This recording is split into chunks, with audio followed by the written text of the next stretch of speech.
Hi guys, and happy Saturday. I filmed a glute activation slash leg warm-up last night. I know a lot of girls have been posting these recently, but I do think they're so important because you have to warm up your legs, like no matter what. I used to not, and I'm convinced that I get worse Charlie horses now because of so many years of working out and not warming up properly.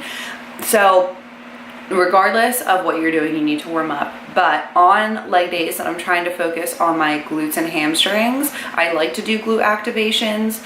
I'm not necessarily quad dominant, but I know a lot of girls are, and if you are quad dominant, then when you're doing these exercises, your quads are going to be hit before your glutes are. So activating them gives you more of a chance to grow the booty versus growing your quads. I actually am trying to grow my quads, but I still activate my glutes on hamstring and glute day just because, like I said, I need to warm up. If I'm doing hamstring exercises, I will get awful Charlie horses if I don't warm up. So yeah. You can also do these any day of the week. I do them 2 to 3 times a week just because I like to keep my hamstrings stretched and warm up my legs because I do get very sore since I do legs usually at least twice a week.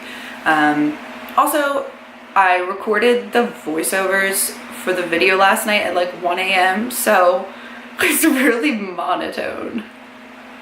Yeah, sorry.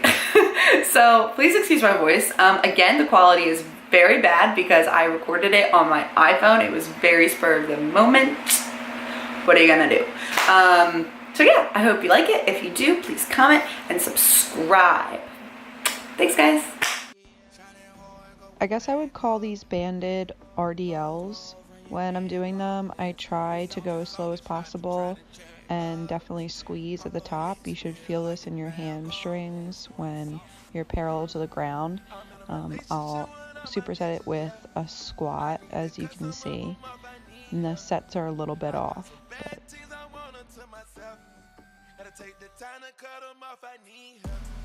try to stay about shoulder width apart and really dig into your heels.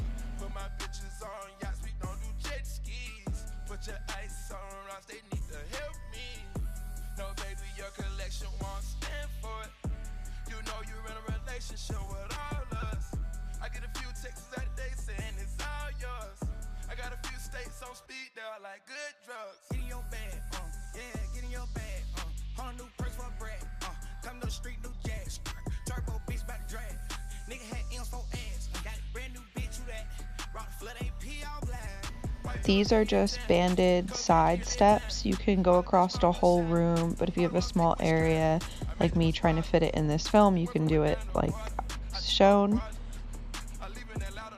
These are also walking forward and backwards. Again, this was really hard to film, but you can do it in a small area if that's all you have. If not, going in a large area is obviously optimal.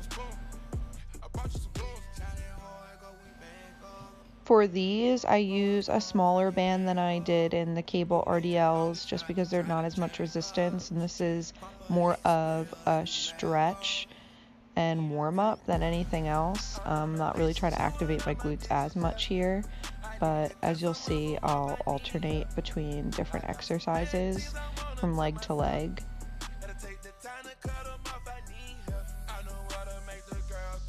The idea is definitely just to get yourself stretched out and warmed up. If you feel yourself cramping at all while doing these, then you definitely need to do a little bit more of a stretch before your lift.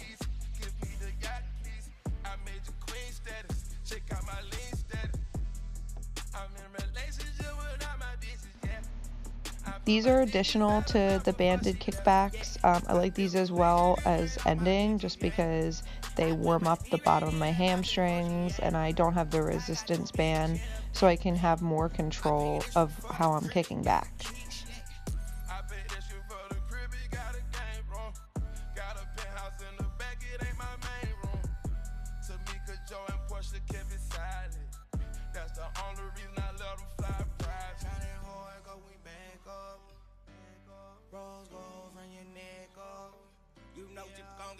Trying to check us. Papa, it's feel like a mad